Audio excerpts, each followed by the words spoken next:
ஏன்னா இந்த 12 வருஷமா சில பேர் கூட தான் நான் தொடர்ந்து வேலை செஞ்சுட்டு இருக்கேன். அது சில பேர் ஏதோ ஒரு வகையில் என்னை நம்புறவங்களா இருக்கிறாங்க, ஏதோ ஒரு வகையில் நான் நம்புகிற அரசியலை நம்புறவங்களா இருக்கிறாங்க. ஸோ அந்த வகையில் இப்போ திரு சாய் தேவானந்த் என்னுடைய திரைப்படங்களை பார்த்து, என்னுடைய ப்ரொடக்ஷன் படங்களை பார்த்து என் கூட சேர்ந்து வேலை செய்யணும்னு ரொம்ப ஆர்வமாக என் கூட தொடர்ந்து வேலை செஞ்சுட்டு இருக்காரு. அண்டு நல்லக்காரணியும் மற்றும் அதோட தொடர்ந்து வேற்றுவம் படத்தோடைய தயாரிப்பாளராக இருக்காரு. அவருக்கு நேரத்தில் பெரிய நன்றி தெரிவிச்சுக்கிறேன். வெறும் தயாரிப்பாளராக மட்டும் இல்லாமல் என்னை நம்புகிற ஒரு நல்ல நண்பனாக இன்னைக்கு அவர் மாறிவிட்டாரு. அண்ட் வெரி தேங்க்யூ சார், ரொம்ப சந்தோஷம் கூட சேர்ந்து வேலை செய்யறது. அண்ட் ஒரு பெரிய கூட்டம் இருக்குது அப்படின்றது தான் ரொம்ப சந்தோஷமா இருக்கு. அண்ட் இவ்வளோ பேர் இருக்காங்க. இந்த 12-13 வருஷத்துல இவ்வளோ பேர் என்னோட சேர்ந்து இருக்கிறாங்க, இங்கே இருக்கிறாங்க. எல்லாருமே ஒருத்தரை பார்த்து பேசிக்கிறதும், அவங்களுக்கு கமெண்ட் பண்ணிக்கிறதும், அந்த அவங்களோட வளர்ச்சியும் பார்க்குறப்ப உண்மையிலேயே ரொம்ப சந்தோஷமா இருக்கு. உண்மையிலேயே பெரிய மகிழ்ச்சியாகவும் இருக்கு. இது என்னன்னா எல்லாரும் சொல்ற மாதிரி ஒரு ஃபேமிலி ஃபங்க்ஷனாக தான் இருக்கு. இந்த நீளம்னாவே இவ்வளோ க்ரௌடு, வெளியே ஆடியன்ஸ் வருமா இல்லைன்னு தெரியாது. நமக்கே இவ்வளோ பெரிய ஆடியன்ஸ் இருக்குன்னு நான் நினைக்கிறேன். அண்ட் இவ்வளோ பெரிய மக்களை, இவ்வளோ பெரிய ஆர்டிஸ்ட்டு, உங்களே டெக்னீஷியன்ஸை, இவ்வளோ பெரிய டீமை இந்த 12-13 வருடங்களில் உருவாகி இருக்கிறாங்க அப்படின்றப்போ ரொம்ப ரொம்ப சந்தோஷம். அப்படி உருவாக்கிறப்ப இப்போ என்னன்னா அதிகம் டீம்னு ஒன்று உருவாகிட்டு இருக்குது.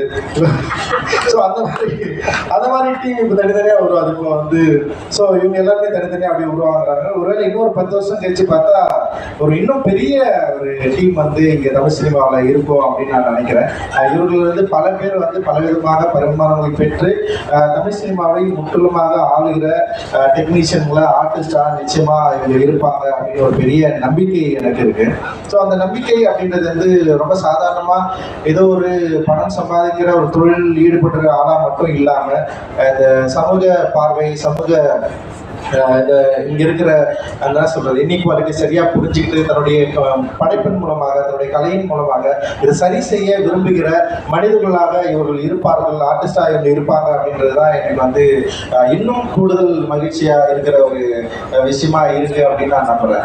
ஏன்னா இங்க தமிழ் சினிமாவில் நான் வெறும் டைரக்டரா ஆகணும்னு மட்டும் வரல. நான் காலேஜ் ஆஃப் ஃபைனான்ஸ் படிக்கிறப்பதான் டைரக்டர் ஆகணும்னே எனக்கு தோணுச்சு. ஆனால் டைரக்டர் ஆனால் இந்த மாதிரி படம் தான் எடுக்கணுன்ற விருப்பத்தோடு தான் நான் இங்கே வந்தேன். ஆனால் நான் ஒரு 3 வருஷம் இண்டஸ்ட்ரியில் இருப்பேன் தான் நான் நம்புறேன். அதுக்கு மேலே நான் இருக்க மாட்டேன்னு எனக்கு பெரிய நம்பிக்கை இல்லை ஆரம்பத்தில். காரணம் என்னன்னா, நம்ம பேசுகிற அரசியல் நம்ம ஊரில் நம்ம காலனி தாண்டி ஊருக்குள்ளே போய் பேசினாலே ஒத்துக்க மாட்டாங்க. ஆனால் இவ்வளோ பெரிய இடத்துல நம்ம பேசுறது எப்படி அக்செப்ட் பண்ணிப்பாங்க, இது ஒரு பயங்கர முரணான ஒரு இடமா இருக்கும், இதில் எப்படி நம்ம தாக்கு பிடிக்க போகிறோம் நான் யோசிச்சுட்டு இருக்கேன். அண்ட் அதுதான் என்னுடைய பெரிய மனதில் உள்ள பெரிய கேள்வியாகவும் இருக்கு. நான் எப்படி இதை ஹேண்டில் பண்றது, எப்படி இதை பேசுறது, எப்படி இதை மொழியா மாத்துறது, எல்லாரும் அக்செப்ட் பண்ற ஒரு மீடியமா எப்படி இதை நம்ம ஹேண்டில் பண்றது அப்படின்றத நான் தொடர்ந்து அதுதான் நான் யோசிச்சுட்டே இருப்பேன். நான் அப்படி யோசிச்சதன் மூலமாக நான் நினைச்சது குறைந்தபட்சம் ஒரு 3 ஆண்டுகள் இல்லை 5 ஆண்டுகள் ஒரு டைரக்டரா எனக்கு பிடிச்ச ஒரு படத்தை எடுத்துட்டு போயிடணும் அப்படின்னு தான் நான் நினைச்சேன். பட் ஆனால் மக்கள் என்னை இயக்குனராக மட்டும் ஏற்றுக்கொள்ளாமல் தயாரிப்பாளர்களாகவும் ஏற்றுக்கொண்டார்கள். அந்த தயாரிப்பாளர் ஏற்றுக்கொண்டது மூலமாக இன்னைக்கு நீலம் ப்ரொடக்ஷன் இவ்வளோ பெரிய ஒரு நிறுவனமாக வளர்ந்துருக்கு.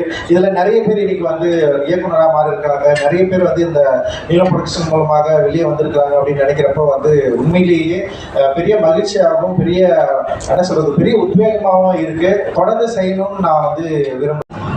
இயக்குனர் அதியநாதிரி அவர்களுக்கு ஒரு ஸ்பெஷல் தேங்க்ஸ். இது ஒரு மாறுபட்ட கதை அம்சம் கொண்ட படம். எல்லாரும் சொல்கிற மாதிரி தான், பட் டெஃபினெட்லாகவே ஒரு டிஃப்ரெண்ட்டான அப்ரோச் இருக்குது. எனக்கு இந்த படம் என்னோட வாழ்வியில் கலந்த படமாக இருந்துச்சு. ஏன்னா அந்த திரைப்படம் எடுக்க நிறைய இடங்கள்ல நான் நெகிழ்ச்சியாகி அழுத இடங்கள்ல இருக்கு. இந்த படத்துக்கான டேட் முதல்ல என்னுடைய நண்பர், வெல்விஷர், சகோதரர் அவருக்கு தான் டேட் முதல்ல கேட்டிருந்தாங்க. இது டைரக்டர் அதியனோட எனக்கு 2வது படம். 1 படத்துல எனக்கு ஒரு முக்கியமானதை பற்றி சொல்லணும்னா, தண்டகாரண்யம், புதிய களம், புதிய கதை, சொல்லப்படாத கதாபாத்திரங்கள். அதியனோட ஸ்டைலில் இந்த படத்தை அவர் எந்தவித காம்ப்ரமைஸும் பண்ணாமல் இயக்கியிருக்காரு. அது நம்ம கோஸ்டாக நம்ம 4 பேர் மட்டும் தான் இருந்துச்சு. ஸோ அங்கே நம்ம நிறைய ஃபன் பண்ணேன்.